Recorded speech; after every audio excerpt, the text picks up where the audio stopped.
CGO কমপ্লেক্সে মীনাক্ষী মুখোপাধ্যায়ের হাজিরা আরজিকর নিয়েই বয়ান রেকর্ড করা হবে মীনাক্ষী মুখোপাধ্যায়ের।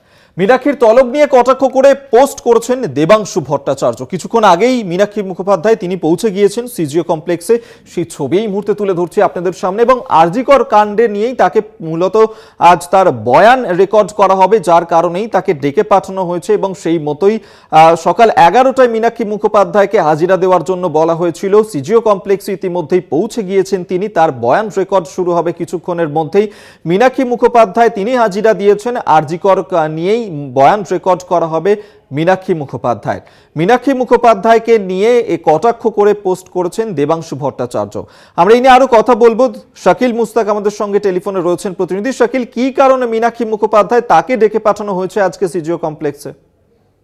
সিবিআই এর তরফ থেকে কিন্তু আজকে সকাল 11টায় তাকে সিজিও কমপ্লেক্সে হাজিরা দিতে বলা হয়েছিল। সেই মতোই কাঁটাই সকাল 11টায় এসে পৌঁছে যান তিনি। সঙ্গে ছিলেন তার এক আইনজীবী। মূলত যে গত 9 তরুণী চিকিৎসক যে ঘটনা ঘটেছিল এবং সহবাহী গাড়ি যে আটকে দাঁড়িয়েছিল সেই মীনাক্ষী মুখার্জি ডিএফআই নেত্রী, তাকেই কিন্তু আজকে মূলত তলব করেছে। তার কাছ থেকে বেশ কিছু তথ্য কিন্তু জানতে চাইবে এই তদন্তকারী অফিসাররা এবং বেশ কিছু জিজ্ঞাসাবাদ করবে, এমনটাই কিন্তু সূত্র মারফত খবর পাওয়া যাচ্ছে। শাকিল, আপাতত ধন্যবাদ তোমাকে। শাকিল মুস্তাক আমাদের সঙ্গে টেলিফোনে ছিলেন প্রতিনিধি। সিজিও কমপ্লেক্সে মীনাক্ষী মুখোপাধ্যায় তাকে ডেকে পাঠানো হয়েছে, সেই মতোই তিনি পৌঁছে গিয়েছেন। আরজিকর নিয়ে বয়ান রেকর্ড করা হবে মীনাক্ষী মুখোপাধ্যায়ের।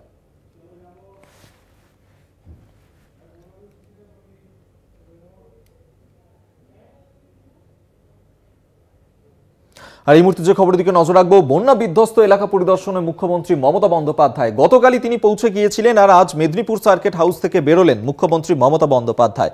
বন্যা বিধ্বস্ত এলাকা পরিদর্শনে যাচ্ছেন মুখ্যমন্ত্রী। ডেবরা ও পাঁশকুড়ায় বন্যা পরিস্থিতি পরিদর্শন বুধবার থেকেই জেলায় জেলায় পরিদর্শন করতে শুরু করে দিয়েছেন মুখ্যমন্ত্রী মমতা বন্দ্যোপাধ্যায়। যেভাবে একের পর এক গ্রাম কার্যত জলের তলায় চলে গিয়েছে, যেভাবে বানভাসী অবস্থা বিভিন্ন জায়গাতে, সেই কারণেই মুখ্যমন্ত্রী তিনি পৌঁছে গিয়েছেন বিভিন্ন জায়গাতে। জেলা পরিদর্শন করছেন তিনি। মেদিনীপুরের সার্কিট হাউস থেকে বেরোলেন মুখ্যমন্ত্রী, সেই মুহূর্তের ছবি আপনাদের সামনে আমরা তুলে ধরছি। এবং বন্যা বিধ্বস্ত এলাকা পরিদর্শনে বেরোলেন মুখ্যমন্ত্রী, সেই ছবি এই মুহূর্তে দেখতে পাচ্ছেন। মুখ্যমন্ত্রী মমতা বন্দ্যোপাধ্যায়ের গাড়ি বেরিয়ে আসছে মেদিনীপুরের সার্কিট হাউস থেকে।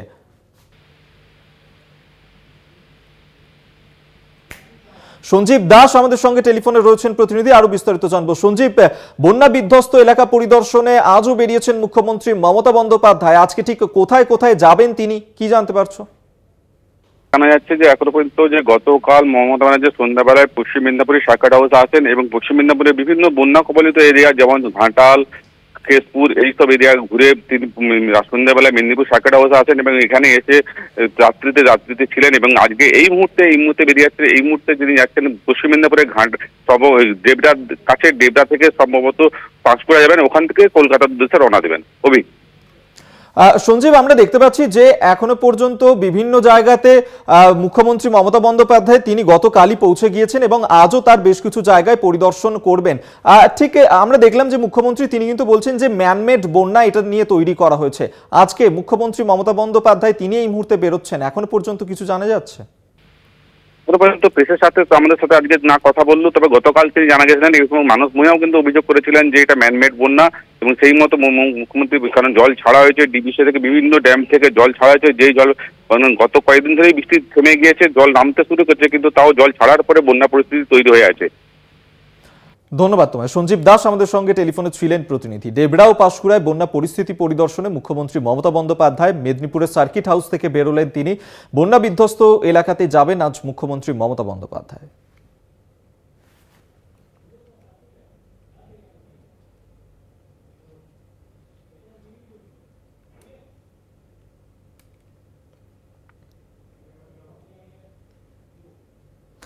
অগস্ট সল্টলেকের গেস্ট হাউসে ওঠে এক ব্যক্তি। আশিস নামের ওই ব্যক্তিকে আরজিকর কাণ্ডে সন্দেহ। প্রাথমিক তদন্তে সন্দেহ সিবিআই এর। নথি সহ হোটেল কর্তৃপক্ষকে সিজিও কমপ্লেক্সে তলব করা হয়েছে। অগস্টেই ওই ব্যক্তি আশিস নামের ওই 9ই অগস্ট সল্টলেকের গেস্ট হাউসে ওঠে এক ব্যক্তি। আশিস নামের ওই ব্যক্তিকে আরজিকর কাণ্ডে সন্দেহ। প্রাথমিক তদন্তে সন্দেহ সিবিআই এর। নথি সহ হোটেল কর্তৃপক্ষকে সিজিও কমপ্লেক্সে তলব করা হয়েছে। প্রাথমিক তদন্তে এমনটাই সন্দেহ করছে সিবিআই যে ওই ব্যক্তি তিনিও জড়িত রয়েছেন এই আরজিকরের ঘটনাতে। 9 আগস্টে তিনি সল্টলেকের একটি গেস্ট হাউসে উঠেছিলেন এবং সেই ব্যক্তিকে ঘিরেই এই মুহূর্তে রহস্য তৈরি হয়েছে। আশিস নামের ওই ব্যক্তিকে আরজিকর কাণ্ডে সন্দেহ করছে তদন্তকারী সংস্থা। যেমনটা সিবিআই তরফ থেকে প্রাথমিকভাবে অনুমান করা হচ্ছে যে এই ব্যক্তিও আরজিকরের যে কাণ্ড, আরজিকরের যে যেভাবে চিকিৎসক পড়ুয়াকে খুন এবং ধর্ষণের ঘটনা ঘটেছে সেই ঘটনায় ব্যক্তিও জড়িত থাকতে পারে বলেই অনুমান করছেন সিবিআইয়ের আধিকারিকরা। নথি সহ হোটেল কর্তৃপক্ষকে সিজিও কমপ্লেক্সে তলব করা হয়েছে, যার কারণে এই বিষয় নিয়েই জিজ্ঞাসাবাদ করা হবে। যেমনটা জানা যাচ্ছে 9 আগস্ট সল্টলেকের গেস্ট হাউসে উঠেছিলেন এক ব্যক্তি। আপনাদেরকে জানিয়ে রাখবো 9 আগস্ট যেদিন ভোরের বেলায় এই ঘটনা ঘটেছিল, আরজিকর হাসপাতালে তরুণী চিকিৎসককে ধর্ষণ খুনের ঘটনা ঘটেছিল, তার দেহ উদ্ধার ঘটেছিল। ঠিক সেই দিন সল্টলেকের গেস্ট হাউসে উঠেছিল এই ব্যক্তি, যাকে ঘিরেই ধোঁয়াশা তৈরি হয়েছে। শাকিল মুস্তাক আমাদের সঙ্গে এই মুহূর্তে টেলিফোনে রয়েছেন প্রতিনিধি, আরো বিস্তারিত জানবো। শাকিল, এক ব্যক্তিকে ঘিরে এই মুহূর্তে ধোঁয়াশা তৈরি হয়েছে যিনি কিনা আরজিকর কাণ্ডে জড়িত থাকতে পারে বলেন মনে করছে সিবিআইয়ের আধিকারিকরা। ঠিক কিভাবে জড়িত থাকতে পারেন ওই ব্যক্তি, কি মনে করছেন সিবিআইয়ের আধিকারিকরা? আরজিকর যে চিকিৎসক খুন এবং ধর্ষণের যে ঘটনা ঘটেছিল গত 9 তারিখ সল্টলেকের একটি গেস্ট হাউসেই কিন্তু এই আশিস কুমার মণ্ডল নামের সিবিআই সূত্রে খবর যে আরজিকরের ঘটনার সঙ্গে জড়িত থাকতে পারে বলেই কিন্তু তদন্তকারী অফিসাররা মনে করছে। প্রাথমিক তদন্ত এমনই কিন্তু বেশ কিছু তথ্য উঠে এসছে এই আশিস কুমার মণ্ডলের বিরুদ্ধে। সেই কারণেই কিন্তু হোটেল কর্তৃপক্ষকে আজকে তলব করা হয়, বেশ কিছু নথিপত্র নিয়ে ডেকে পাঠানো হয়। এই হোটেলের এক কর্মচারী সিবিআই দপ্তরে ইতিমধ্যে এসে রেজিস্টার খাতা সহ বেশ কিছু নথিপত্র নিয়ে কিন্তু সেই সিবিআই দপ্তরে এসেছেন এবং যে তাদের যে নথিপত্র সেই খতিয়ে দেখার কাজ কিন্তু ইতিমধ্যে শুরু হয়েছে এবং তাকে কিন্তু জিজ্ঞাসাবাদ করা হচ্ছে যে কখন উঠেছিল সেই হোটেলে আশিস কুমার মণ্ডল এবং যে এই কিন্তু কখন বার হয়েছিল এবং তার মুভমেন্ট কি ছিল সেই সব বিষয় কিন্তু জানার চেষ্টা করছে এই তদন্তকারী অফিসাররা। শাকিল, এই যে ব্যক্তিকে ঘিরে ধোঁয়াশা তৈরি হয়েছে এবং যিনি একজন গেস্ট হাউসে উঠেছিলেন, এই ব্যক্তির কোথায় থাকেন, তার কি পরিচয়? যে এই আরজিকর কাণ্ডে ইতিমধ্যেই বিভিন্ন ব্যক্তির নাম জড়িয়েছে, সেই তাদের ঘনিষ্ঠ কিনা এই ব্যক্তি, সেই নিয়ে কোনো তথ্য কি পেয়েছো এখনো পর্যন্ত? সিবিআই সূত্রে যেটি খবর, কিন্তু বেশ কিছু ব্যক্তিকে কিন্তু জিজ্ঞাসাবাদ করেই যেরকম জুনিয়র চিকিৎসক এবং ওখানকার স্টাফ এবং বেশ কিছু নার্সদের কিন্তু জিজ্ঞাসাবাদ করেছিল। সব মিলিয়ে প্রায় 100-রও বেশি কিন্তু ব্যক্তিকে জিজ্ঞাসাবাদ করে এই ঘটনায়। তারপরেই কিন্তু বেশ কিছু সূত্র পেয়েই কিন্তু এই যে আশিস কুমার মণ্ডলের নাম উঠে আসে প্রাথমিক তদন্তে। তারপরেই কিন্তু এই যে খোঁজ চালায় সিবিআইয়ের আধিকারিকরা, তারপরেই কিন্তু খবর পায় যে গত 9 তারিখে কিন্তু সল্টলেকের একটি গেস্ট হাউসে এই আশিস কুমার মণ্ডল উঠেছিল এবং তারপরেই কিন্তু সেই সিবিআই আধিকারিকরা সেই গেস্ট হাউসে যে নোটিশ করলে যে তাকে আসতে বলা হয় এবং এক কর্মচারী ইতিমধ্যেই কিন্তু সিবিআই দপ্তরে এসে পৌঁছায়। শাকিল, এই যে ব্যক্তি 9 আগস্ট সল্টলেকের গেস্ট হাউসে উঠেছিলেন, তিনি সেই দিন ঠিক কোথায় কোথায় গিয়েছিলেন, কখন বেরিয়েছিলেন, কোথায় গিয়েছিলেন, তারপর সেই সংক্রান্ত বিষয়ে কোনো তথ্য কি এখনো পর্যন্ত পাচ্ছ সিবিআই সূত্রে? একদমই, দেখো যে সিবিআই সূত্রে যেটি খবর সেইটা এই আশিস কুমার মণ্ডল সেই মদের এই ক্লাব থেকেই কোথায় কোথায় গিয়েছিলেন এবং কার সঙ্গে দেখা করেছিলেন, সেই কার সঙ্গে কথা বলেছিলেন, সেই সব সূত্রের খুঁজেই কিন্তু মূলত এই গেস্ট হাউসের যে কর্মচারী রেজিস্ট্রার গ্রুপ নিয়ে কিন্তু তিনি ইতিমধ্যে সিবিআই দপ্তরে হাজিরা দিয়েছেন, তিনি এসেছেন এবং সেই সব বিষয় কিন্তু খতিয়ে দেখা হচ্ছে সিবিআইয়ের তদন্তকারী অফিসারদের পক্ষ থেকে। ধন্যবাদ তোমায় শাকিল মুস্তাক, আমাদের সঙ্গে টেলিফোনে ছিলেন প্রতিনিধি। 9 আগস্ট সল্টলেকের গেস্ট হাউসে ওঠে এক ব্যক্তি, আশিস নামের ওই ব্যক্তিকেই আরজিকর কাণ্ডে সন্দেহ। প্রাথমিক তদন্তে সিবিআইয়ের আধিকারিকরা তারা মনে করছেন যে এই ব্যক্তি জড়িত থাকতে পারেন আরজিকরের ঘটনার সঙ্গে, তাই নথি সহ হোটেল কর্তৃপক্ষকেও সিজিও কমপ্লেক্সে ডেকে পাঠানো হয়েছে এই সংক্রান্ত বিষয় তলব করার জন্য। এবং একাধিক ব্যক্তিকে জিজ্ঞাসাবাদ করেই এই আশিস নামে ব্যক্তির খোঁজ পেয়েছেন কেন্দ্রীয় তদন্তকারী সংস্থার আধিকারিকরা এবং সেই সমস্ত কিছুর ওপর ভিত্তি করেই মূলত তাকে জিজ্ঞাসাবাদ করা হবে এবং সিবিআইয়ের আধিকারিকরা তারাও নথি সহ হোটেল কর্তৃপক্ষ তাদেরকে ডেকে পাঠিয়েছে সিজিও কমপ্লেক্সে। 9 আগস্ট যেদিন মধ্যরাতে এই ঘটনা ঘটেছিল সেই দিন এই সল্টলেকের একটি গেস্ট হাউসে উঠেছিল এই ব্যক্তি এবং আশিস নামের ওই ব্যক্তি, তিনি হয়তো জড়িত থাকতে পারেন আরজিকরের এই ঘটনার সঙ্গে, এমনটাই মনে করছেন সিবিআইয়ের আধিকারিকরা।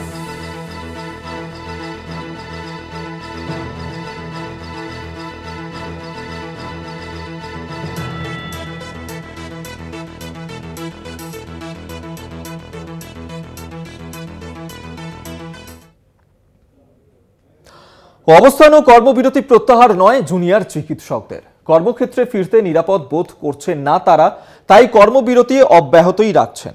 বুধবার নবান্নে মুখ্য সচিবের সঙ্গে 5.5 ঘন্টা বৈঠক করেন জুনিয়র চিকিৎসকরা। মুখ্য সচিবের সঙ্গে এই বৈঠক যে করা হয় সেই বৈঠকেও কাটল না জট। বৈঠকে মিনিটসে সই করা নিয়ে জটিলতা তৈরি হয়েছিল এবং লিখিত আশ্বাসের দাবি করেছেন আন্দোলনকারী চিকিৎসকরা। আজ ফের তারা ইমেল পাঠাবেন, নিজেদের দাবি জানাবেন মুখ্য সচিবকে এবং ইমেলের মাধ্যমে সেই দাবি জানিয়েই মুখ্য সচিবকে তারা আবারও মেল করবেন। আন্দোলনকারীরা আজ WBMCর অভিযান সিনিয়র ডাক্তারদের।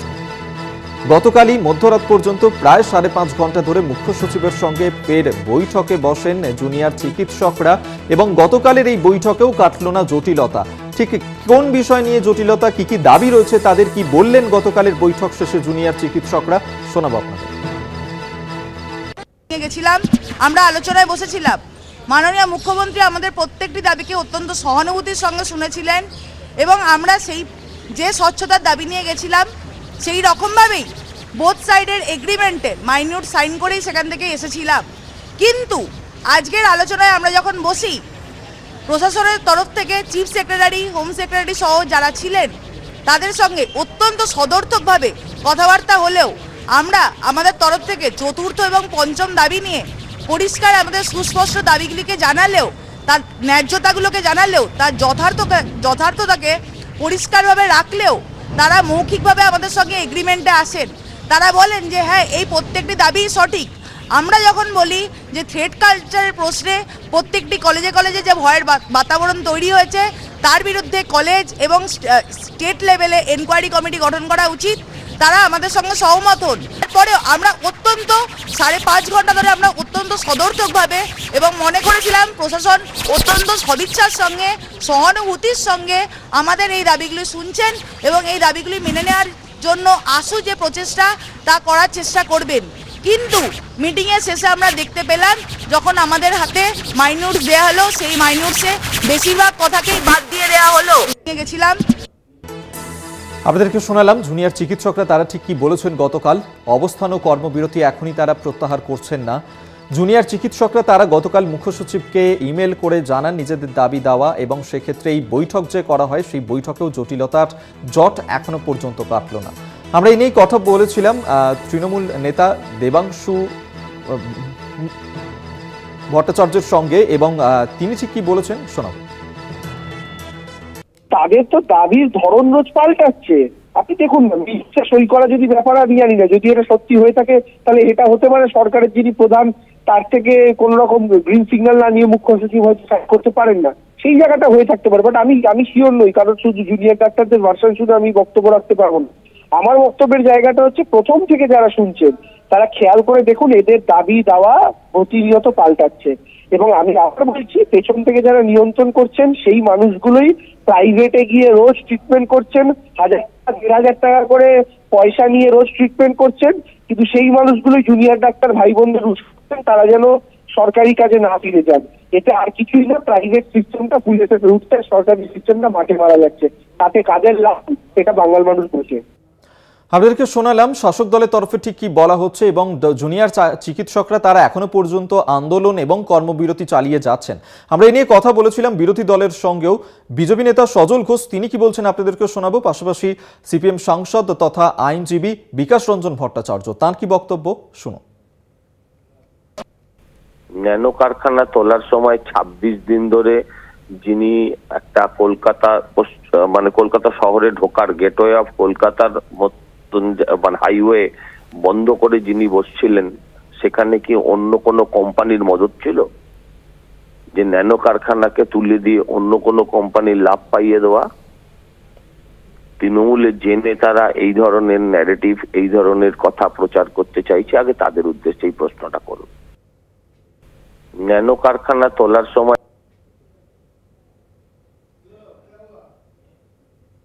এই রাজ্য সরকারের কোনো আন্তরিক চেষ্টা নেই, আন্তরিক ইচ্ছাও নেই এই অচলাবস্থাকে মিটিয়ে ফেলার। প্রকৃতপক্ষে এই অচলাবস্থাটা জিয়ে রাখতেন রাজ্য সরকার। কি এমন দাবি করেছেন চিকিৎসকেরা যে দাবি একটা রাজ্য সরকার মানতে পারে না? আর অকারণে বারবার বৈঠক করে সময় নষ্ট করে মানুষকে উত্তেজিত করা ছাড়া তো এই সরকার কিছুই করছেন না। যদি সরকার আন্তরিক হতেন তাহলে এতদিনেই সমস্যাটা মিটে যেত। ধর্ষণ, যৌন হেনস্থা এবং অপরাধমূলক ষড়যন্ত্রের অভিযোগ, বেঙ্গালুরু পুলিশের হাতে গ্রেফতার বিজেপি বিধায়ক মুনি রত্না। আরও 6 জনকে গ্রেফতার করা হয়েছে, তাদের বিরুদ্ধেও মামলা দায়ের করা হয়েছে। এক মহিলার অভিযোগের ভিত্তিতেই এই তদন্ত। বুধবার রাতে একটি প্রাইভেট রিসর্টে বিজেপি বিধায়ক সহ 7 জন মিলে ওই মহিলাকে ধর্ষণ করেছেন বলেই অভিযোগ উঠেছে এবং এই অভিযোগের প্রেক্ষিতেই গ্রেফতার করা হয়েছে কর্ণাটকের বিজেপি বিধায়ক তথা প্রাক্তন মন্ত্রী মুনি রত্নাকে। এবং শুধু তাই নয়, আরো 6 জন ছিলেন এই ঘটনায় জড়িত। প্রাইভেট রিসর্টে ওই মহিলাকে নিয়ে গিয়ে তাকে ধর্ষণ করা হয়েছে বলেই অভিযোগ উঠেছে এবং তারপরেই তদন্ত শুরু করে বেঙ্গালুরু থানার পুলিশ। ওই মহিলার অভিযোগের ভিত্তিতে বেঙ্গালুরু পুলিশ গ্রেফতার করে বিজেপি বিধায়ক মুনি রত্নাকে। আরো 6 জনের বিরুদ্ধে মামলা দায়ের করা হয়েছে। এক মহিলার অভিযোগের ভিত্তিতেই তদন্ত। বুধবার রাতের বেলা এই ঘটনা ঘটে, যেখানে একটি প্রাইভেট রিসর্টে বিজেপি বিধায়ক সহ 7 জন মিলে ওই মহিলাকে ধর্ষণ করেছে বলে অভিযোগ উঠেছে এবং তারপরেই গ্রেফতার করা হয়েছে কর্ণাটকের বিজেপি বিধায়ককে। শুধু তাই নয়, বিজেপি বিধায়কের বিরুদ্ধে যেমন মামলা দায়ের করা হয়েছে, 2টি মামলা দায়ের করা হয়েছে, এই ঘটনায় যারা 6 জন জড়িত রয়েছে তাদের বিরুদ্ধেও মামলা দায়ের করা হয়েছে।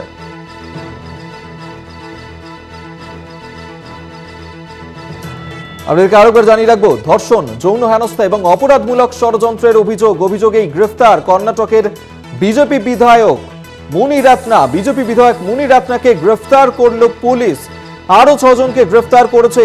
এক মহিলাকে প্রাইভেট রিসর্টে ধর্ষণ, যৌন হেনস্থা করা হয়েছে বলেই অভিযোগ উঠেছে কর্ণাটকের বিজেপি বিধায়কের বিরুদ্ধে, যার কারণে তাকে গ্রেফতার করল বেঙ্গালুরু থানার পুলিশ। ইতিমধ্যেই ঘটনার তদন্ত শুরু হয়েছে। ওই মহিলা অভিযোগ করেছেন গতকাল রাতের বেলায়, অর্থাৎ বুধবার রাতের বেলায় তাকে একটি প্রাইভেট রিসর্টে নিয়ে গিয়ে ধর্ষণ করেন কর্ণাটকের বিজেপি বিধায়ক এবং এই ঘটনায় আরো 6 জন জড়িত ছিলেন। তাদের প্রত্যেকের বিরুদ্ধেই মামলা দায়ের করা হয়েছে। গ্রেফতার করা হয়েছে কর্ণাটকের বিজেপি বিধায়ক মুনি রত্নাকে।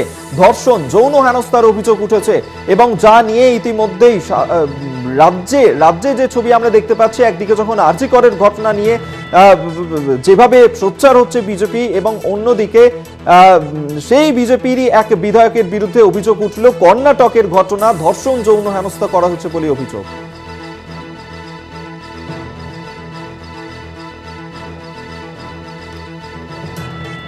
ধর্ষণ, যৌন হেনস্থা এবং অপরাধমূলক ষড়যন্ত্রের অভিযোগ, বেঙ্গালুরু পুলিশের হাতে গ্রেফতার বিজেপি বিধায়ক মুনি রত্না। আরো 6 জনের বিরুদ্ধে মামলা দায়ের। এক মহিলার অভিযোগের ভিত্তিতে তদন্ত। বুধবার রাতে একটি প্রাইভেট রিসর্টে বিজেপি বিধায়ক সহ 7 জন মিলে ওই মহিলাকে ধর্ষণ করেছে বলে অভিযোগ।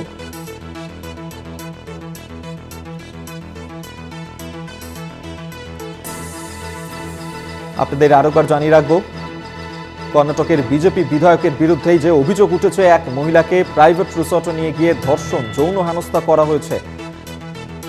কর্ণাটকের বিজেপি বিধায়ক মুনি রত্না সহ 6 জনের বিরুদ্ধেই অভিযোগ উঠেছে। ইতিমধ্যেই তাদের বিরুদ্ধে মামলা দায়ের করা হয়েছে, গ্রেফতার করা হয়েছে কর্ণাটকের বিজেপি বিধায়ক সহ 6 জনকে। প্রাইভেট রিসর্টে গতকাল রাতের বেলায় নিয়ে গিয়ে এক মহিলাকে যৌন হেনস্থা, ধর্ষণ করা হয়েছে বলে অভিযোগ।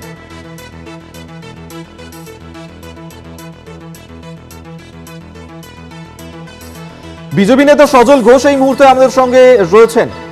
সজল বাবু, যে ছবি আমরা দেখতে পাচ্ছি যে এই রাজ্যের ক্ষেত্রে আরজি করের ঘটনা নিয়ে আপনারা প্রশ্নচিহ্ন তুলছেন, জাস্টিস ফর আরজি কর স্লোগান তুলছেন, অন্যদিকে আপনাদেরই দলের এক বিধায়ক কর্ণাটকের ঘটনা মুনি রত্না, তার বিরুদ্ধে যৌন হেনস্থা, ধর্ষণের অভিযোগ উঠেছে এক মহিলার বিরুদ্ধে, গ্রেফতার করা হয়েছে তাকে। না, প্রথম কথা হচ্ছে যে জাস্টিস ফর আরজি কর কি শুধু আমরা তুলছি, আপনারা তুলছেন না? এটা আমি জানতাম না যে আপনারা তুলছেন না। আর এটা আমি বলবো, যেখানে এই ধরনের অভিযোগ আসবে সেখানে নিরপেক্ষ তদন্ত হবে, সেখানে নিরপেক্ষ তদন্ত হোক। অভিযুক্ত যে তাকে কাস্টডিতে পুলিশ নিয়েছে, যদি তিনি অভিযোগ মানে এই অপরাধ না করে থাকেন তাহলে তিনি মুক্তি পাবেন। আর যদি অপরাধ করে থাকেন তাহলে আইন তাকে সাজা দেবে। এখানকার মতন আইন তাকে লুকোক, এটা আমরা চাই না। আবার কর্ণাটকে এই মুহূর্তে বিরোধী দলে আছে বলে বিজেপি, যেন তার সাথে কোনো রাজনৈতিক প্রতিহিংসা চরিতার্থ না করা হয়, সেটাও বলবো। এখানে যেভাবে সরকার লুকোয়, সেভাবে যেন ওখানে লুকোনো না হয়। অপরাধীর দল, মত, বর্ণ, তার চ্যানেল, কোনো কিছু বিচার বিবেচনা না করে। কিন্তু সজলবাবু, আপনারা তো বারবার নারীদের সুরক্ষা নিয়ে সোচ্চার হন, নারীদের সুরক্ষার কথা বলেন, প্রধানমন্ত্রীও সে কথা বলেন, এবং সেই ক্ষেত্রে আপনাদেরই বিধায়ক সেই নারী সুরক্ষাকেই প্রশ্নের মুখে তুলে দিল। কথা বলি, এই রাজ্যের রাজ্যপালও এই ধরনের কম বেশি ছোট বড় কিছু হবে এই ধরনের তিলতাহানির অভিযোগে অভিযুক্ত, কিন্তু আপনি কি সেটা বিশ্বাস করেন? বাংলার মানুষ কি সেটা বিশ্বাস করে না। কিন্তু আমি বলছি, ভালো করে শুনবেন যাতে আপনার শুনতে অসুবিধা না হয়, যে যদি তিনি অভিযোগ করে থাকেন, সব দলই কিছু ভালো মন্দ লোক আছে, কিন্তু ভারতবর্ষে একটাই দল তৃণমূল যে সব মন্দ লোকেদের নিয়ে তৈরি হয়েছে, দুটো এক নয়। আমার দলের যদি কোনো বিধায়ক এই ধরনের ঘটনার সঙ্গে যুক্ত থাকেন, আমি বলবো তাদের সঠিক তদন্ত করে তাকে শাস্তি দেওয়া হোক অথবা মুক্তি। আর যদি তিনি এই পশ্চিমবঙ্গের মতন যদি হয়, যেন সেখানে যেমন লুকোনো হয়, অপরাধীকে আড়াল করা হয়, যাতে সেই ধরনের ঘটনা ওখানে না ঘটে। আমি চাইবো যে অপরাধীকে যেন আড়াল করা না হয়, যেমন রাজ্যপালের মতন ফাঁসিয়ে দেওয়া কেস যেন না হয়, সেটাও কিন্তু মাথায় রাখতে হবে। ধন্যবাদ আপনাকে। বিজেপি নেতা সজল ঘোষ আমাদের সঙ্গে টেলিফোনে ছিলেন।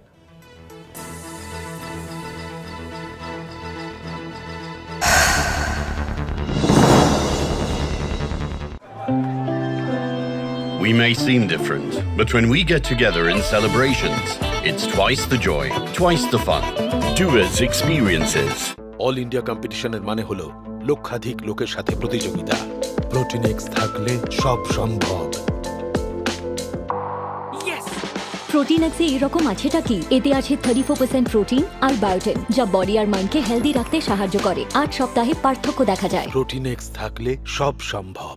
দারুণ দেখাচ্ছে সারা, এসো একটা রিল বানাই। কিন্তু কাল আমি স্যালন হয়ে আসবো। কিন্তু ওয়াই ওয়েট ফর কাল? এই যে আমার 5 মিনিটের স্যালন, যা অর্গানিক অ্যালোভেরা, মিন্ট এবং গোলাপের প্রাকৃতিক নির্যাস দিয়ে তৈরি। All new Veet pure. এর থেকে পান ময়েশ্চারাইজ, স্মুথ এবং ভিজিবলি উজ্জ্বল ত্বক। স্মুথ স্যালন স্মুথ ফিনিশের জন্য জাস্ট সুইট ইট।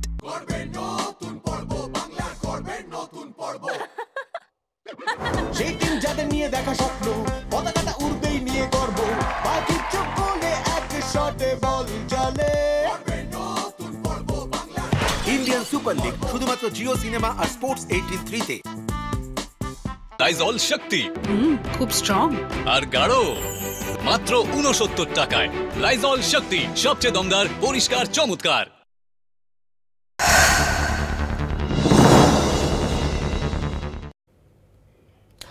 আপনাদেরকে আরেকবার জানিয়ে রাখবো যে ধর্ষণ, যৌন হেনস্থা এবং অপরাধমূলক ষড়যন্ত্রের অভিযোগ বেঙ্গালুরু পুলিশের হাতেই গ্রেফতার হয়েছেন বিজেপি বিধায়ক মুনিরত্না। কর্ণাটকের এই ঘটনা, যেখানে আরো 6 জনের বিরুদ্ধে মামলা দায়ের করা হয়েছে। এক মহিলাকে গতকাল রাতের বেলায় প্রাইভেট রিসর্টে নিয়ে যান তারা, এবং সেখানে গিয়ে এই ঘটনা ঘটান, ধর্ষণ করেন, যৌন হেনস্থা করেন ওই মহিলাকে। এমনই অভিযোগ উঠেছে কর্ণাটকের এই বিজেপি বিধায়কের বিরুদ্ধে, এবং যা নিয়ে ইতিমধ্যেই শুরু হয়েছে রাজনৈতিক তরজাও। এবং বুধবার রাতের বেলায় প্রাইভেট রিসর্টে যেভাবে বিজেপি বিধায়ক সহ 7 জন মিলে ওই মহিলাকে ধর্ষণ করেছেন বলে অভিযোগ করেছেন ওই মহিলা, তারপরেই তদন্ত শুরু করেছে পুলিশ। ইতিমধ্যেই গ্রেফতার করা হয়েছে তাদেরকে। আপনাদেরকে শোনাবো যে এই নিয়েই কিন্তু ইতিমধ্যেই বিরোধীরা তারা কটাক্ষ করতে শুরু করে দিয়েছে। বিজেপি কি বলছে, সিপিএম কি বলছে, পাশাপাশি শাসক দলের তরফ থেকেও কি বলা হচ্ছে, পরপর শোনাবো।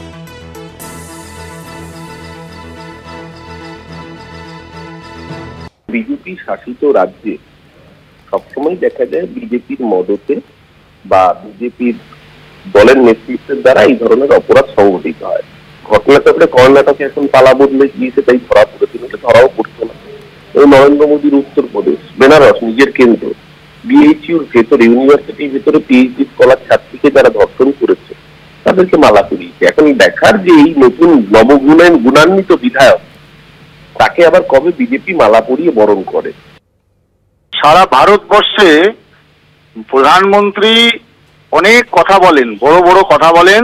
প্রধানমন্ত্রীর ভাষণ দেখবেন বেটি বাঁচাও বেটি পড়াও, আর প্রধানমন্ত্রী পাশে বসে থাকেন যাদের নিয়ে, তারা হচ্ছে ব্রিজভূষণ সিং। প্রধানমন্ত্রী সে বিষয়ে কোনো মন্তব্য করেন না, সেটা মণিপুরের ঘটনা থেকে প্রমাণ হচ্ছে। মণিপুর, হাতরাস, উন্নাও, কাটুয়া, একের পরে আমরা বলছি শাসক যেই হোক, সেটা পশ্চিমবঙ্গ হতে পারে, কর্ণাটক হতে পারে, কোচিকোট হতে পারে, কেরালা হতে পারে, বা দিল্লি হতে পারে, বা মণিপুর হতে পারে, কোন সরকার, সে যে সরকারই হোক, সে সরকার হোক, নেতা হোক, মন্ত্রী হোক, ভারতবর্ষে মহিলাদের ওপরে যারা আক্রমণ হানাচ্ছেন, যারা এই ধরনের কাজ করছেন, তাদের বিরুদ্ধে কঠোর আইন প্রয়োগ করে দোষীদের আইডেন্টিফাই করতে হবে, দল মত পতাকা নির্বিশেষে তাদেরকে শাস্তি দিতে হবে। ধর্ষণ একটা সামাজিক ব্যাধি এবং গোটা ভারতবর্ষের সর্বত্র এটা বিরাজমান। আর বিজেপির নারী সম্পর্কে দৃষ্টিভঙ্গি মনুবাদ থেকে সংগ্রহ করা। সুতরাং বিজেপির বিধায়করা নারীদের সম্মান করবেন না, বা আরএসএস এর ঘরে লালিত পালিত কেউ নারীদেরকে কোনো মর্যাদা দেবেন না, এটায় কোনো অস্বাভাবিকত্ব নেই।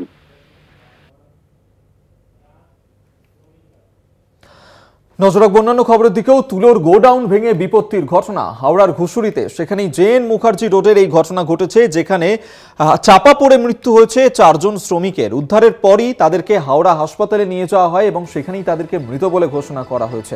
সেই ছবি আপনাদের সামনে আমরা তুলে ধরছি, যেখানে দেখতে পাচ্ছেন তুলোর গোডাউন ভেঙেই বিপত্তি। রক্ষণাবেক্ষণের অভাবেই তুলোর গোডাউনটি ভেঙে পড়েন, এমনই অভিযোগ করেছেন স্থানীয় মানুষজন। জগন্নাথ সামন্ত আমাদের সঙ্গে টেলিফোনে রয়েছেন প্রতিনিধি, আরো বিস্তারিত জানবো। জগন্নাথ, হাওড়ার ঘুষুরিতে যে ঘটনা ঘটেছে, তুলোর গোডাউন ভেঙে বিপত্তি, ইতিমধ্যেই 4 জন শ্রমিক, তাদের মৃত্যুর ঘটনা ঘটেছে, কি আপডেট? দেখো, এই মুহূর্তে একেবারে গোডাউন পুরো সিল করে দেওয়া হয়েছে এবং এই অঞ্চলে অর্থাৎ হাওড়া ঘুষুরি জেএন মুখার্জি রোডে প্রায় 28টা গোডাউন রয়েছে বিভিন্ন কোম্পানির। সেই কোম্পানির গোডাউনগুলো শ্রমিকরা আতঙ্কিত, কেননা যেভাবে ভগ্নদশা অবস্থায় গোডাউনগুলো রয়েছে, একটা গোডাউনকে 2টো মালিককে ভাড়া দেওয়া হয়েছে। দোতলায় এক মালিক কাঠের ব্যারিকেড করে মালপত্র রাখবে, নিচে আরেক মালিক মালপত্র রাখবে। অর্থাৎ তুমি ভাবছো কি বিপজ্জনক। এই কাঠের সেট ভেঙে একবারে হুড়মুড়িয়ে পড়ে এবং প্রায় 9 জন শ্রমিক রেস্ট করছিল। সকালবেলার দিকে ঘুমে আচ্ছন্ন ছিল। সেই সময় প্রচন্ড শব্দ হতেই 5 জন শ্রমিক কোনো রকমে প্রাণে বেঁচে পালায়, কিন্তু 4 জন শ্রমিক বেরোতে পারেনি। তল্লাশির পর হাওড়া সিটি পুলিশ, দমকল কর্মীদের সমস্ত আধিকারিকরা এসে উদ্ধার কাজে এসে আবার 4 জনকে নিয়ে হাওড়া হাসপাতালে উদ্ধার করে নিয়ে যায়, মৃত বলে ঘোষণা করা হয়। শ্রমিক বলে একটাই প্রশ্ন হচ্ছে যে এখানে মালিককে বারবার বলা সত্ত্বেও কোনো রকম ভাবে এখানে রক্ষণাবেক্ষণ করা হয় না। এই যে গোডাউনগুলো ভগ্ন অবস্থা রয়েছে সেইগুলোকেও কোনো করা হয় না। এবং আরেক প্রশ্ন উঠছে প্রশাসনের দিকে, যে এতগুলো গোডাউন হাওড়া পুরসভার যারা ট্যাক্স কালেকশন করে, যারা বিভিন্নভাবে এইসব গোডাউনগুলো ছাড়পত্র দেয়, তারা কেন নজরদারি করে না? হাওড়া সিটি পুলিশের তবে কেন করা হয় না? যদি এইসব রক্ষণাবেক্ষণে নজর দেওয়া হতো তাহলে এত বড় একটা ঘটনা ঘটতো না, 4 জনের মৃত্যু ঘটতো না। শ্রমিক মহলে একটা অসন্তোষ দেখা দিয়েছে, আতঙ্ক, ভয় পাচ্ছে তারা কাজকর্ম করতে। তবে এই মুহূর্তে গোডাউন পুরো সিল করে আরো কেউ আছে কিনা, অর্থাৎ যারা শ্রমিকরা বলেছিল 4 জনই পাওয়া গেছে, কিন্তু তাও গোডাউন পুরো ফাঁকা করে পুরো তল্লাশি চালানো হচ্ছে। গোডাউন পুরোপুরি সিল করে দেওয়া। ধন্যবাদ তোমায়। জগন্নাথ সামন্ত টেলিফোনে ছিলেন প্রতিনিধি। আমি নিজেও ভেতরে গেছিলাম, আমি ছিলাম, অ্যাডমিনিস্ট্রেশন রয়েছে, আমাদের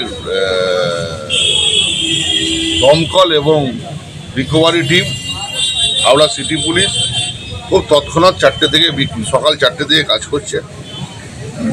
কাজ করলে পরে একটাই কথা শেষে বলবো, এই মৃত্যু কিন্তু খুব দুঃখজনক, ভবিষ্যতে যাতে না ঘটে এর একটা যথারীতি ব্যবস্থা করার আমরা হাওড়া নগরমকে বলবো। সকাল 6:30 নাগাদ একটা খবর পাই হাওড়াতে, প্রথমে যেরকম একটা ওই মালিক পাঁচঘোড়া পিএসের আন্ডারে কুলতলি ঘাটের কাছে একটি বাড়ি ভেঙে পড়ে। তো ওর মধ্যে গোডাউন আছে, এর মধ্যে রাখা আছে কাপড়ের জিনিসপত্র আছে, গেঞ্জি কাপড়ের টুকরা এগুলো আছে, ওগুলো ভেঙে পড়েছে। তো এখন আমাদের 2টো গাড়ি এসছে, প্রচুর আমাদের লোকজন আছে এবং অন্যান্য ডিপার্টমেন্টের ওরাও আছে, প্রশাসনিক লেভেলে সবাই আছে। তো 2 জনকে এখন পর্যন্ত রেস্কিউ করা হয়েছে, সাসপেক্টেড আরও 2-1 জন ভেতরে আছে বলছে। তো মাল সরানো হচ্ছে, আমাদের লোকরা হাত লাগিয়েছে, সবাই মিলে চেষ্টা করে দেখা যাক কতজন বের হয়।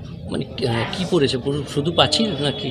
না, উপরে ছাদ ভেঙে পড়েছে, মানে যে উপরে রুফটা ছিল একটা কাঠের ছিল, টিনের না, কাঠের, হ্যাঁ, ওটা ভেঙে পড়েছে, পুরো মালপত্র নিয়ে নিচে পড়ে গেছে। মেদিনীপুর সার্কিট হাউস থেকে বেরোলেন মুখ্যমন্ত্রী মমতা বন্দ্যোপাধ্যায়। আজ বন্যা বিধ্বস্ত এলাকা পরিদর্শন করবেন তিনি। মুখ্যমন্ত্রী মমতা বন্দ্যোপাধ্যায় তিনি ডেবরা ও পাঁশকুড়াতে যাবেন, সেখানেই বন্যা পরিস্থিতি খতিয়ে দেখবেন। বুধবার থেকেই জেলা পরিদর্শনে গিয়েছেন মমতা বন্দ্যোপাধ্যায় এবং তিনি বারবার যে অভিযোগ করছেন যে ম্যানমেড বন্যা পরিস্থিতি এই মুহূর্তে তৈরি করা হচ্ছে, সেই অভিযোগই করেছেন তিনি। গতকালও আমরা দেখেছিলাম, আজ মেদিনীপুর সার্কিট হাউস থেকে কিছুক্ষণ আগেই বেরিয়ে গিয়েছেন মুখ্যমন্ত্রী। যেভাবে বন্যা বিধ্বস্ত একাধিক এলাকা, সেই সমস্ত এলাকা পরিদর্শনে যাচ্ছেন মুখ্যমন্ত্রী মমতা বন্দ্যোপাধ্যায়। আজ ডেবরা এবং পাঁশকুড়াতে যাবেন, সেখানকার যে বন্যা পরিস্থিতি তা খতিয়ে দেখবেন। আমরা দেখতে পাচ্ছি যে লাগাতার বৃষ্টি, পাশাপাশি যেভাবে একাধিক জায়গায় নদীর বাঁধ ভেঙেছে, যেভাবে ডিভিসির তরফ থেকেও জল ছাড়া হচ্ছে, সব মিলিয়ে যে কঠিন পরিস্থিতি এই মুহূর্তে একের পর এক গ্রাম বানভাসী হয়ে পড়েছে। এবং সেক্ষেত্রেই মুখ্যমন্ত্রী মমতা বন্দ্যোপাধ্যায় আজ তিনি ফের একবার বন্যা পরিস্থিতি খতিয়ে দেখতে গেছেন। ডেবরায় এবং পাঁশকুড়াতে যাবেন মুখ্যমন্ত্রী মমতা বন্দ্যোপাধ্যায়। সেখানে গিয়েই বন্যা বিধ্বস্ত এলাকা পরিদর্শন করবেন, দুর্গত মানুষদের সঙ্গেও কথা বলবেন তিনি। ডেবরা ও পাঁশকুড়ায় বন্যা বিধ্বস্ত পরিস্থিতি খতিয়ে দেখতে মুখ্যমন্ত্রী মমতা বন্দ্যোপাধ্যায় গতকাল থেকেই তিনি বন্যা বিধ্বস্ত এলাকা পরিদর্শনে গিয়েছেন। আজও মেদিনীপুর সার্কিট হাউস থেকে বেরিয়ে বন্যা বিধ্বস্ত এলাকায় গেছেন মুখ্যমন্ত্রী।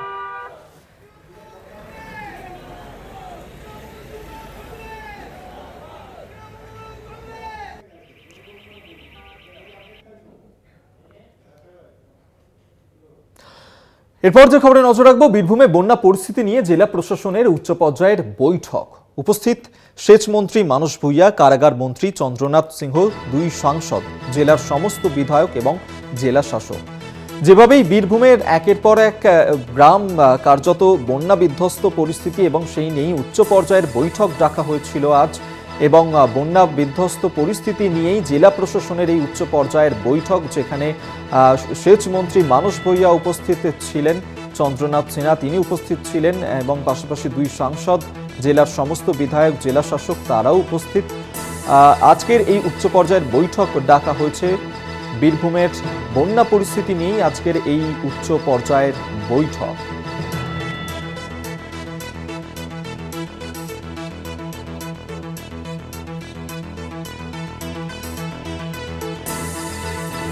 মনা বীরবংশী আমাদের সঙ্গে টেলিফোনে রয়েছেন প্রতিনিধি, আরো বিস্তারিত জানবো। মনা, বীরভূমের বন্যা পরিস্থিতি নিয়ে আজ উচ্চ পর্যায়ের বৈঠক ছিল, সেই বৈঠক কি এখনো পর্যন্ত চলছে? কি আপডেট পাওয়া যাচ্ছে বৈঠক সম্পর্কে? দেখো অভিক, ইতিমধ্যেই বৈঠক শুরু হয়ে গেছে। বৈঠক শুরুর প্রায় ঘন্টা খানেকের কাছাকাছি সেটা কিন্তু বলা যেতে পারে। দেখো, বৈঠকে রয়েছেন রাজ্যের সেচ মন্ত্রী মানস ভূঁইয়া, তিনি নিজে সশরীরে উপস্থিত রয়েছেন, তার দপ্তরের আধিকারিকরা রয়েছেন। এছাড়াও বীরভূমের প্রশাসনিক যে আধিকারিক তারা রয়েছেন, বীরভূমের জেলা শাসক বিধান রায় রয়েছেন, বীরভূম জেলা পরিষদের সভাপতি কাজল শেখ রয়েছেন, বোলপুরের তৃণমূল বিধায়ক তথা রাজ্যের মন্ত্রী, কারাগার মন্ত্রী চন্দ্রনাথ সিংহ তিনি রয়েছেন। এছাড়াও 2 সাংসদ রয়েছেন, রাজ্যসভার তৃণমূল সাংসদ সামিউল ইসলাম, অন্যদিকে বোলপুরের তৃণমূল সাংসদ অসিত মাল, এরা সকলেই রয়েছেন। এবং বীরভূম জেলার প্রশাসনিক যে সমস্ত দপ্তর, বিশেষ করে সেচ দপ্তরের এই সমস্ত আধিকারিকরা সকলেই রয়েছেন এবং উচ্চ পর্যায়ে কিন্তু বৈঠক চলছে। দেখো, এখনো পর্যন্ত এই বৈঠক থেকে ঠিক কি বেরিয়ে এলো সেটি বৈঠক শেষ না হওয়া পর্যন্ত কিন্তু বলা যাচ্ছে না। তবে বৈঠক চলছে, পুঙ্খানুপুঙ্খভাবে আলোচনা হচ্ছে এবং এই বৈঠক শেষে বীরভূম জেলা তৃণমূল কংগ্রেসের পক্ষ থেকে তারা সরাসরি সেখানে যারা বিধায়করা রয়েছেন, সাংসদরা রয়েছেন, মন্ত্রীরা রয়েছেন, তারা সরাসরি বীরভূম জেলার যে 19টি ব্লক তার মধ্যে অন্যতম হচ্ছে লাভপুর ব্লক, যেখানে এই মুহূর্তে দাঁড়িয়ে ফ্ল্যাড সিচুয়েশন অর্থাৎ বন্যা পরিস্থিতি তৈরি হয়েছে, বিশেষ করে নদী বাঁধ ভেঙে।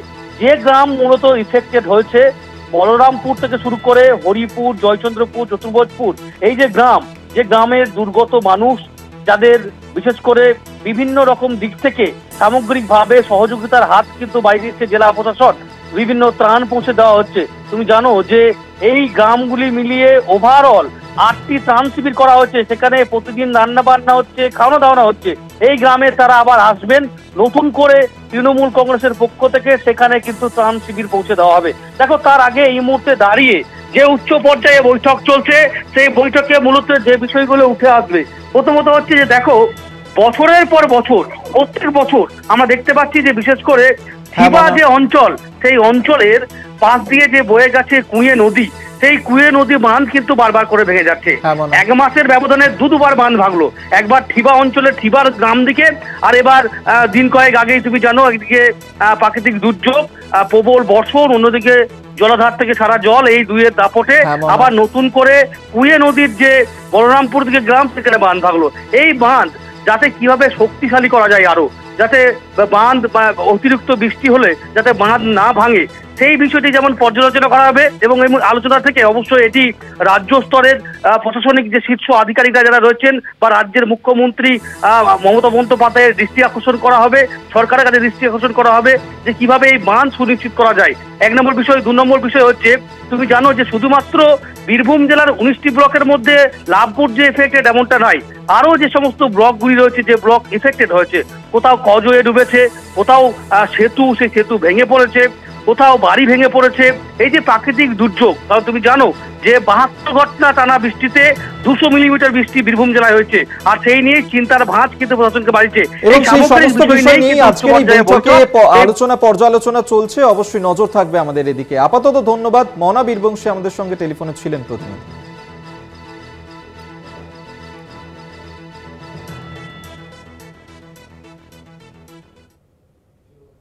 উদয়নারায়ণপুরের বন্যা পরিস্থিতির অবনতি, প্লাবিত শতাধিক গ্রাম।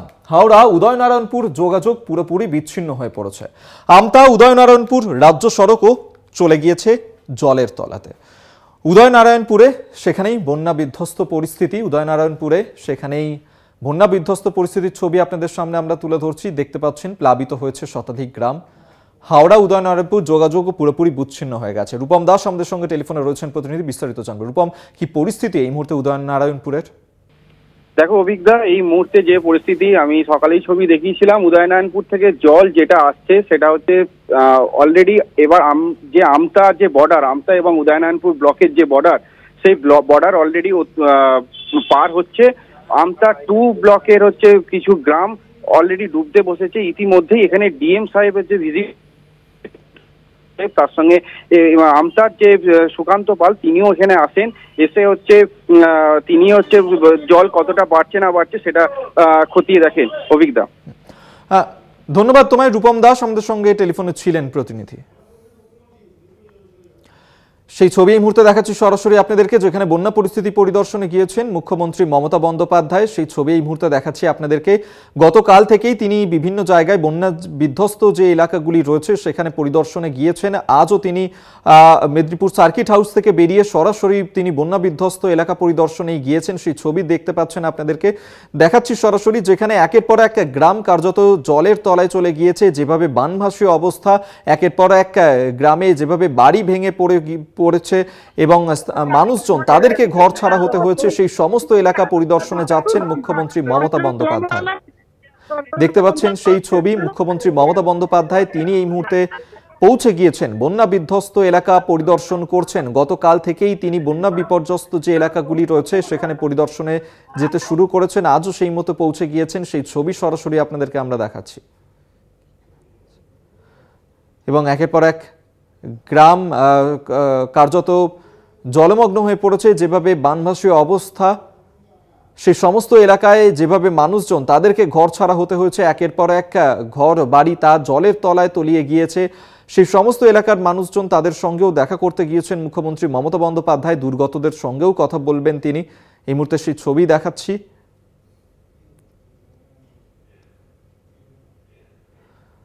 মুখ্যমন্ত্রী মমতা বন্দ্যোপাধ্যায় তিনি এই মুহূর্তে পৌঁছে গিয়েছেন। বিভিন্ন জায়গাতে তিনি পরিদর্শন করছেন, বন্যা বিধ্বস্ত এলাকা পরিদর্শন করছেন মুখ্যমন্ত্রী।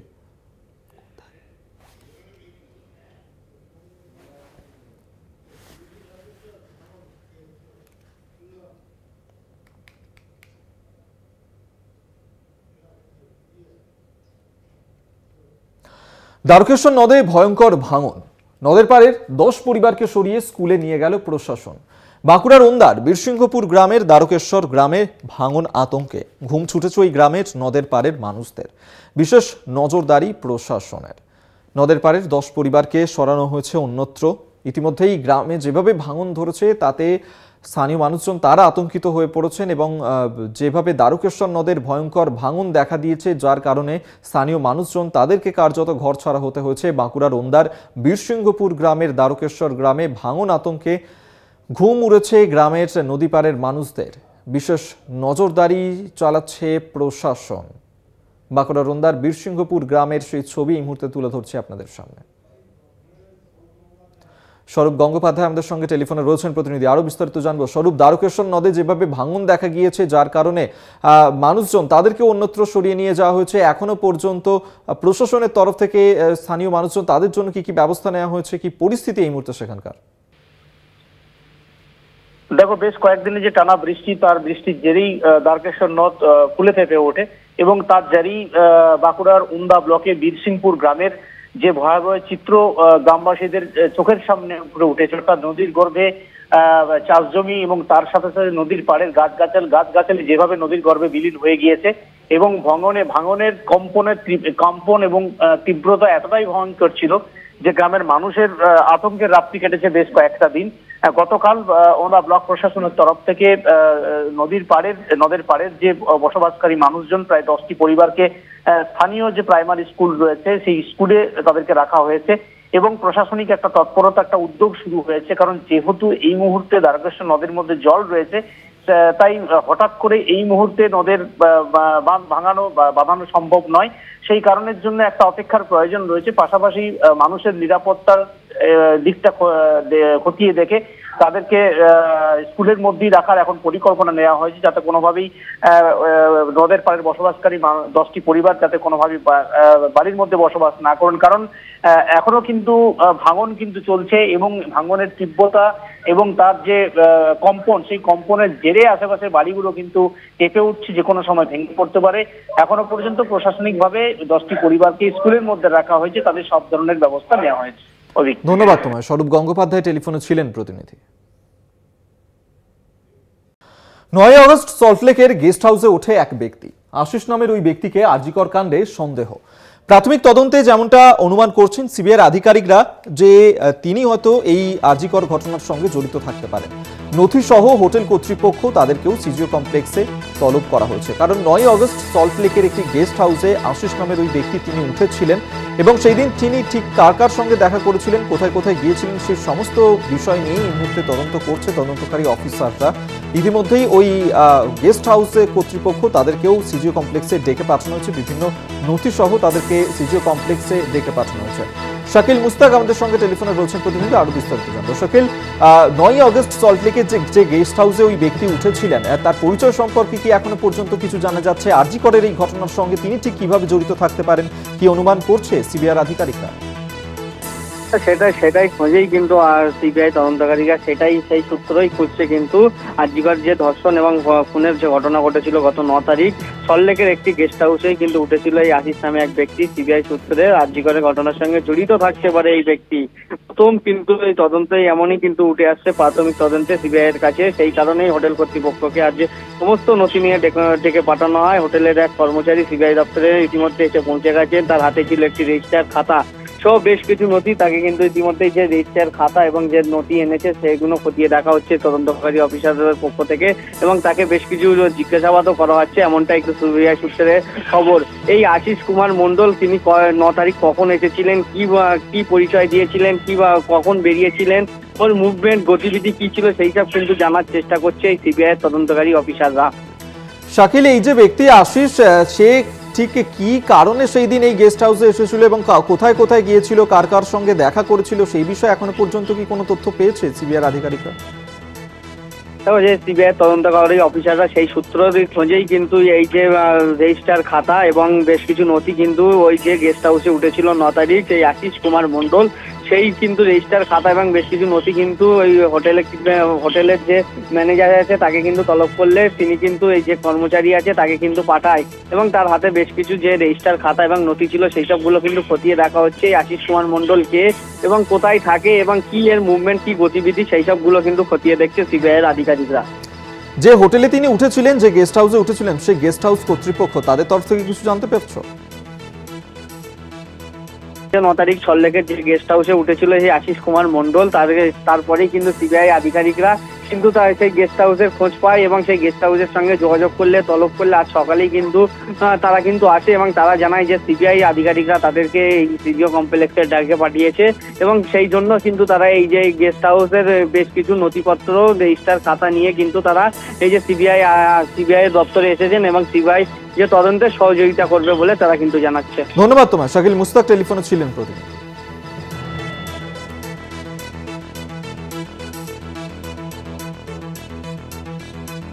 আপনাদের আরো করে জানিয়ে রাখবো, আশিস নামের ব্যক্তিকে ডেকে পাঠিয়েছে 9ই আগস্ট কলকাতার একটি গেস্ট হাউসে উঠেছিল আশিস নামের ওই ব্যক্তি, যে আরজি করের ঘটনার সঙ্গে জড়িত থাকতে পারে বলেই অনুমান করছেন সিবিআই আধিকারিকরা। ইতিমধ্যেই নথি সহ হোটেল কর্তৃপক্ষ তাদেরকেও ডেকে পাঠানো হয়েছে সিজিও কমপ্লেক্সে।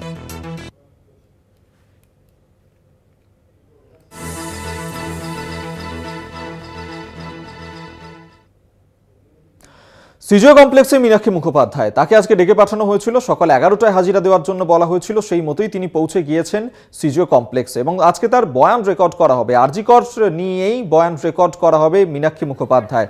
তাকে নিয়ে কটাক্ষ পোস্ট করেছে দেবাংশু ভট্টাচার্য।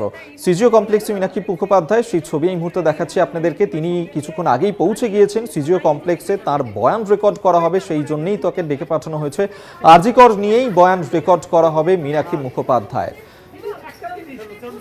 সিজিও কমপ্লেক্সে মীনাক্ষী মুখোপাধ্যায়, আরজি কর নিয়েই বয়ান রেকর্ড করা হবে তার, সেই কারণেই সকাল 11টার সময় হাজিরা দিতে বলা হয়েছিল তাকে, সেই মতোই পৌঁছে গিয়েছেন তিনি সিজিও কমপ্লেক্সে।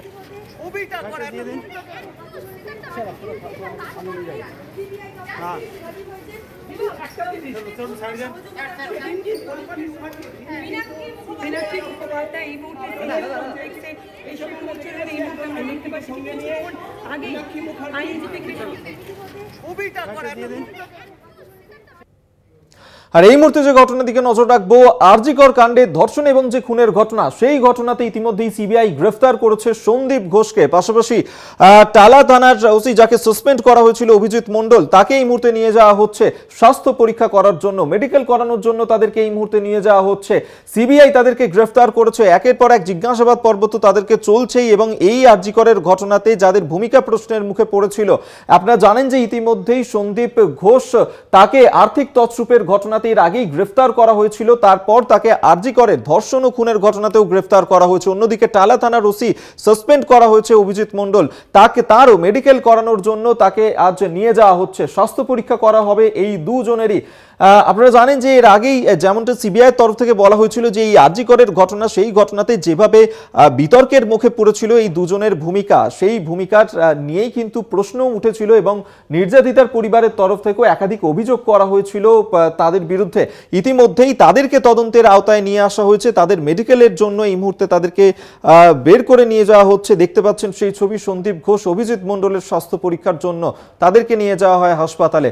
শাকিল মুস্তাক আমাদেরকে আরো বিস্তারিত জানবে।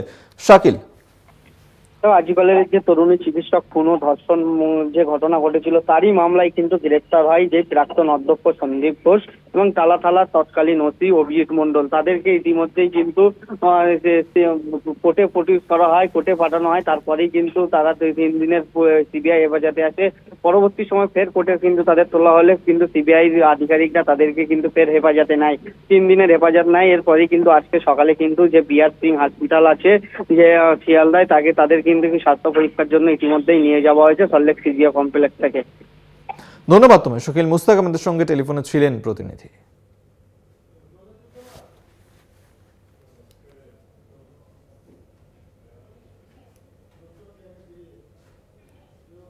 এখন এই পর্যন্তই, দেখতে থাকুন কলকাতা টিভি, রাত দিন 7 দিন।